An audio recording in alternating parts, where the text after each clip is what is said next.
Ég heiti Arndis Linn og ég prestur kvennakirkjunnar og ég er líka starfsmaður í Lágfellsókn í Mosfellsbæ. My name is Arndis Linn and I am a pastor in the Women's Church, and I also work for my local congregation.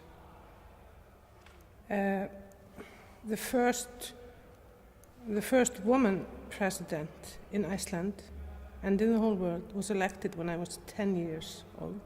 She stayed president for 16 years.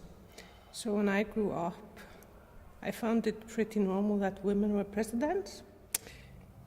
Well, God has somehow always been a reality in my life.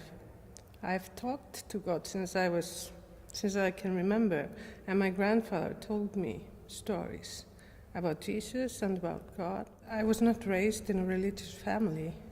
We didn't go to church. I didn't go to Sunday school. I read the New Testament, and when I was a teenager, I had difficulties, maybe like every teenager, and then I always turned to the Bible. When you grow up with a female president, that's your worldview, and you don't think about it until when you grow up and find out that women struggle all over the world. In my worldview, women didn't struggle that much, you know. But then when I started reading feminist theology, I thought it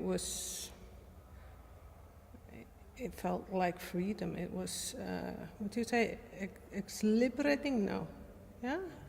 Yeah. Yeah, because I could relate to it. There were new images, and God wasn't far off, even though my idea of God wasn't that far off and not as abusive as I heard in the church, because I had the connection, I had the relationship.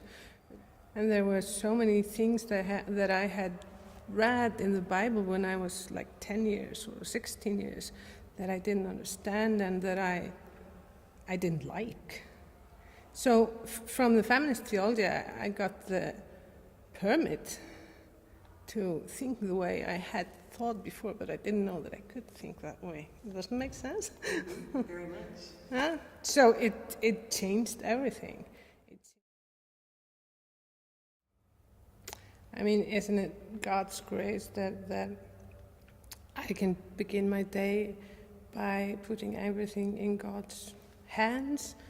Everywhere I go, when I'm having an interview with people or when I'm baptizing, I always talk to God on my way when I drive. And then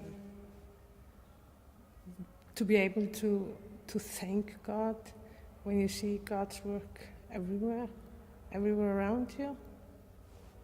For me, that's God's grace.